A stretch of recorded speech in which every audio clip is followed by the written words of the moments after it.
Hello guys, welcome to WMD Tech, and today re-reviewin natin ang isa pang product mula kay ASI, ang H120D V2 CPU Air Cooler. Pero bago yan, maraming salamat kay ASI Philippines sa pag-provide ng review sample natin. So mabibili nyo si ASI H120D sa Lazada store ng ASI Philippines at meron itong SRP na 2,200 pesos. So balik tayo kay ASI H120D. Para sa specifications niya, meron itong weight na 518 grams, 6 copper heat pipes, dalawang 120mm fans, fan speed na 800 to 2000 RPM, fan airflow na 21.5 to 42.5 CFM, fan air pressure na 0.79mm per H2O, noise level na 13.5 to 32.2 decibels, hydraulic bearing din yung gamit niya, and fan lifespan na 40,000 hours. Para sa features ng H120D, meron itong 6 U-shaped copper heat pipes, dual fans na may push and pull configuration, copper base at supported din niya halos lahat ng latest socket kay AMD at Intel.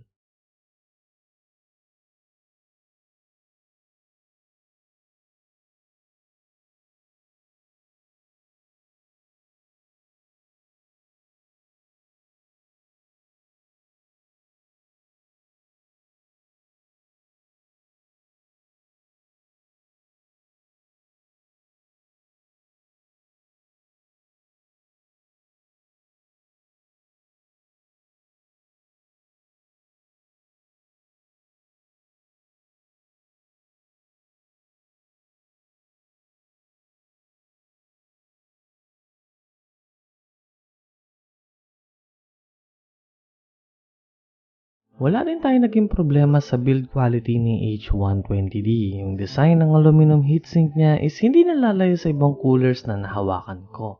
I think konting improvement lang pagdating sa quality ng fans dahil medyo malambot ng konti ang blade ng fans na included.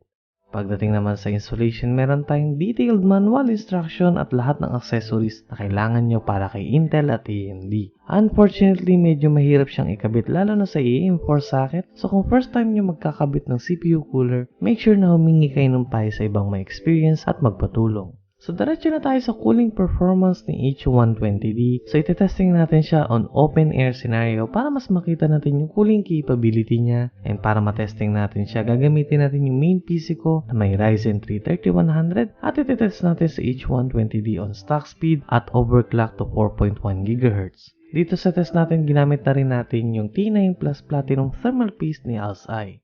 So dito na tayo sa cooling performance ni ASI H120D. Meron tayong 37 degrees sa idle, 45 degrees sa gaming, at 64 degrees sa full load on stock speed. Pagdating naman sa temperature ng CPU kapag naka-overclock at 4.1 GHz, meron tayong 47 degrees sa idle, 53 degrees on gaming, at 70 degrees at max load ng CPU. Makikita naman natin na hindi nalalayo yung performance niya kay Deepcool Gamax GT ARGB. Unfortunately, hindi ko na matetest ulit si Aorus ATC 800 sa Ryzen 3 3100 para sa comparison ng data natin dito. Ilan naman sa mga magagandang features na kayang i-offer ni H120D bukod dun sa kanyang cooling performance is PWM control din yung mga fans na included, sapat na clearance para sa RAM kung sakaling mag-upgrade kayo, at 1-year warranty at 24/7 support sa kanilang Facebook page. Yun nga lang, kahit maganda yung cooling performance ng H120D ay super hirap niyang ikabit dahil na rin sa design ng mounting mechanism niya. Lalo na kung AM4 ang gamit nyo at first time nyo magkabit ng CPU cooler, mahihirapan talaga kayo dahil kailangan nyong pwersahin yung lock niya. So huwag kayong matatakot humingi ng tulong sa mga kakilala nyong marunong or may experience na sa pagpapalit ng CPU cooler. So hindi nyo rin pwede makontrol yung RGB lighting niya, pero minor issue lang naman yan. At pinakahuling downside niya is super ingay niya, lalo na at 100% load. So kung mahilig kayo mag-render ng videos at maglaro ng mga AAA games na CPU intensive, medyo mahihirapan kayong i-tolerate yung ingay niya.